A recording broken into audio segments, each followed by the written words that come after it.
반갑습니다. 다하라의 MK입니다. 저희 오늘은 카페 식품 관련해서 여쭤보시는 분들이 굉장히 많으셨는데 식품에서 월 매출 1억 하고 계시는 식품 전문가 진희훈 대표님을 모셨습니다. 한번 자기소개 한번 해주시죠.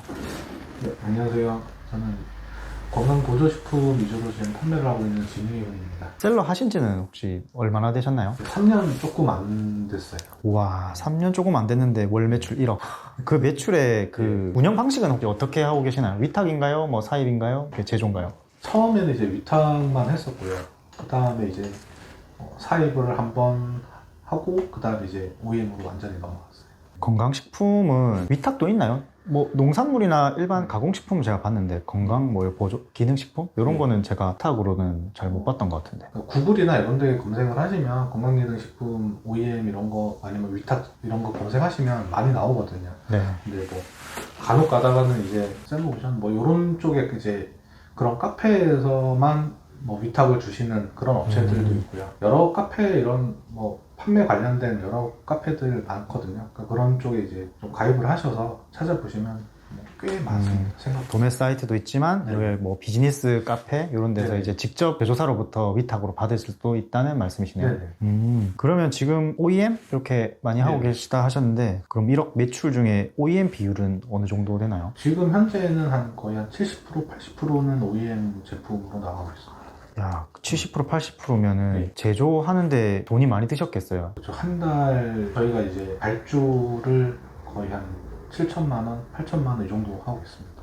건강식품 이게 지금 핫하고 초보분들이 진짜 많이 하시잖아요. 네. 근데 이거 들어가는 비용 생각하시면 이거 쉽게 접근할 카테고리가 아닌 것 같은데. 처음에는 뭐 OEM 이런 거는 웬만하면 생각하지 마시고 웬만하면 위탁이나 아니면 뭐 어느 정도 자본이 조금 있으시면 그냥 사입으로 가시는 게 훨씬 도움이 될 겁니다. 그 위탁으로 했을 때 마진율은 좀 괜찮은 편인가요? 이게 제품마다 틀리긴 한데 요즘에는 마진을 그렇게 많이 보기는 조금 힘든 게 사실이고요. 작년까지만 해도 작년 한 여름 전까지만 해도 쿠팡이나 이런 데에서는 판매가 괜찮았거든요. 굳이 광고를 안 해도 좀 생각보다 꽤 많이 나왔고 광고 효율도 괜찮았고 근데 그 이후로는 작년 겨울부터 뭐 시작해서 효율이 정말 극악이거든요. 쿠팡 같은 경우. 그러니까 뭐 광고비 제외하고 뭐 세금 떼고 나면 실제로 남는 순이익은 그렇게 크지 않을 거예요. 위탁으로 했을 때. 그래도 초보자분들은 위탁으로 하는 것을 권해드린다. OEM은 아무래도 초기 비용이 많이 드니까 리스크도 많고. 네, 그런 것도 있긴 한데 네.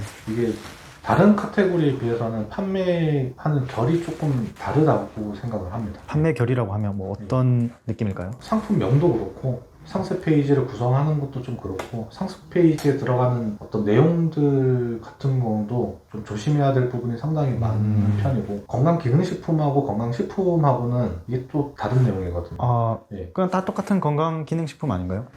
아니요. 이게 제품 마크에 이제 건강기능식품 마크가 있냐 없냐에 따라서 네.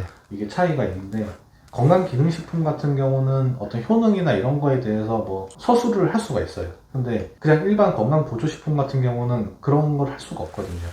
예, 그러니까 그런 것도 상당히 좀 조심을 많이 해야 돼요. 마진율 부분에 있어서는 어떤 게 더 나은가요? 일반 셀러 입장에서 봤을 때는 그냥 건강보조식품 쪽이 마진율이 훨씬 괜찮은 편이고요.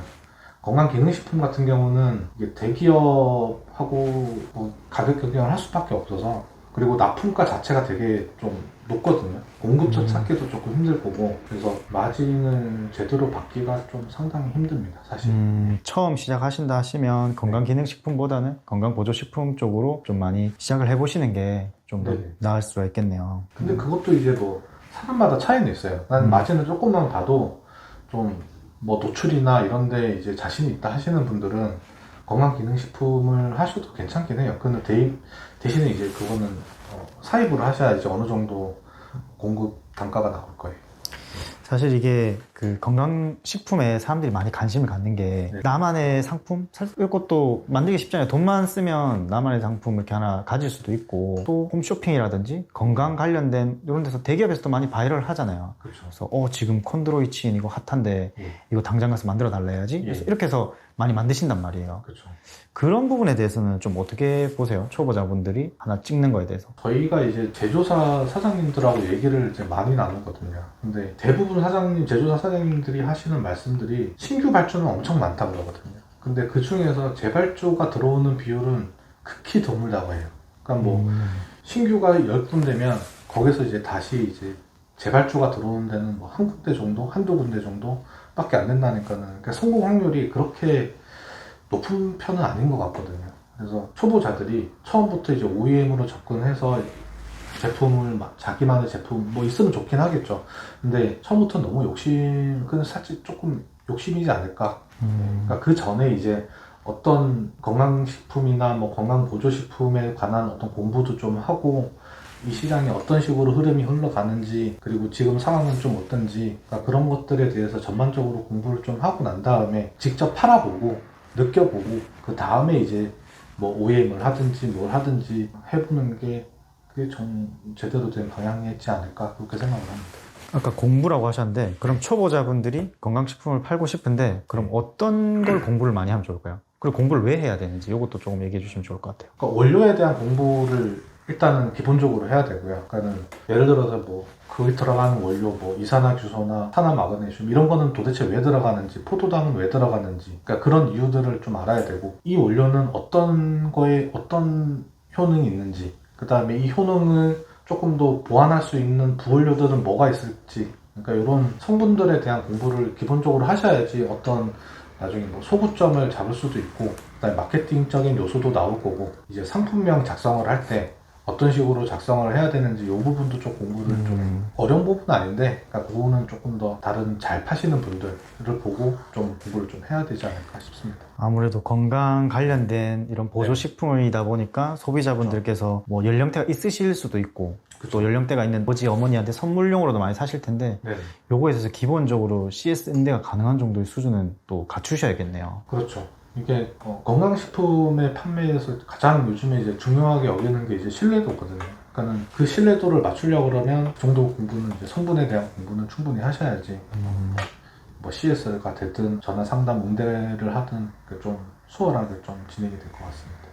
그러면 이제 이게 공부가 되고 위탁도 조금 해보시고 네. 이제 내가 상품을 이제 찍어도 되겠다, OEM을 해도 되겠다라고 수준까지 올라왔다고 하시면 네. 이제 공장들이 엄청 많잖아요. 제품을 제조해주는 공장들이. 그렇죠. 사실 여기 많은 분들이 제일 궁금하신 게 나만의 제품을 제조, OEM 하실 때 제일 궁금한 게 이제 MOQ. 너무 부담스럽지 않나, 수량이. 그렇죠. MOQ 같은 경우는 보통은 이제 1000개부터 시작을 하거든요. 그러니까 원료에 따라서 달라요. 이게 가격이 천차만별이거든요. 어떤 거는 1000개를 했을 때 1000만 원 이상이 될 수도 있고 어떤 거는 정말 싸게 해서 뭐 400만 원 뭐 이 정도가 될 수도 있고 근데 이 원료에 대해서는 자기가 어느 정도 공부는 좀 하셔야 돼요. 그러니까 왜 이 원료, 그러니까 원료 안에 위가 안 좋다, 관절에 관한 뭐 그런 식품을 원한다 했을 때 어떤 원료들이 그거에 뭐 도움을 줄 수 있는가 그리고 단순히 이렇게 관절에 좋다 그러면 그 원료들이 여러 가지거든요. 뭐 콘드로이친이 될 수도 있고 뭐 칼슘이 될 수도 있고 뭐 여러 가지니까는 뭐 아니면 뭐 보스웰리아나 이런 것들. 근데 그 각각의 원료들이 어떤 거를 썼을 때 뭐 자기가 원하는 자기한테 맞는 단가로 만들 수 있는가 그 원료 배합비나 이런 것도 공부를 하면 좋긴 한데 그러니까 초보자 입장에서 그것까지 공부하기는 좀 힘들고 그러니까 최소한 어떤 원료들이 들어가는지 그리고 왜 이런 원료들이 필요한지 그 정도는 공부를 하셔야 되지 않을까 그런 생각을 합니다. 최소한 요 정도는 알고 가야 된다. 그렇죠. 네. 그냥 막무가내로 가서 네. 뼈에 좋은 거 하나 만들어 주세요. 네. 하면은 눈탱이 맞을 수도 있다는 거예요. 네, 그럴 수도 있고 어떤 제조사에서는 그냥 돌려보낼 수도 있습니다. 네, 그 레시피를 짜서 와라. 어느 정도 공부를 하고 와라. 네, 그러니까 그렇게 그냥 돌려보낼 수도 있고요. 그러니까 뭐 인터넷 치면 각각의 원료에 대한 효능이나 이런 것들은 다 나오니까는 그런 거는 이제 공부를 좀 하셔야 되지 않을까. 이제 좋은 얘기 말씀 많이 해주셨는데 예. 긴 영상 봐주신 분들한테 네. 마지막으로 1억 이상 매출을 올리고 있는 진희원 대표님은 네. 이렇게 팔고 있다. 많은 전략들이 있겠지만 하나만 알려주세요. 일단은 성분이나 이런 거에서 다른 제품들, 그러니까 특히 이제 대기업 제품들하고는 차별화를 좀 두셔야 되고요. 그 다음에 뭐 광고에 관해서 공부를 좀 많이 해야 되지 않을까. 우리가 소형 키워드, 중소형 키워드 이렇게 얘기하고 말씀을 많이 하시는데 그런 것보다는 이제 대형 키워드에서 어떤 식으로 판매 전략을 짜야 되는지 그런 뭐 광고적인 아니면 바이럴 뭐 이런 쪽에서 공부를 좀 많이 하시면 판매에 좀 도움이 많이 되지 않을까 생각을 합니다. 감사합니다. 오늘 진희훈 대표님께서 많은 정보 풀어주시고 건강식품의 현실에 대해서 많이 말씀해 주셨는데 저희 다하라 카페에 와주시면 진희훈 대표님 요 칼럼 게시글도 있으니까 거기서 많은 정보와 글, 꿀팁 남겨주시고 또 질문 많이 해주시면 답변해 주실 거죠? 네, 물론 제가 알고 있는 바 열심히 남겨놓도록 하겠습니다. 네, 건강식품 관련해서 많이 정보 얻고 싶으신 분은 저희 다하라 카페 오셔가지고 질문도 많이 하시고 카페에 이제 요 숨은 고수 진희훈님의 내공 많이 받아가시면 좋겠습니다. 네, 감사합니다. 감사합니다.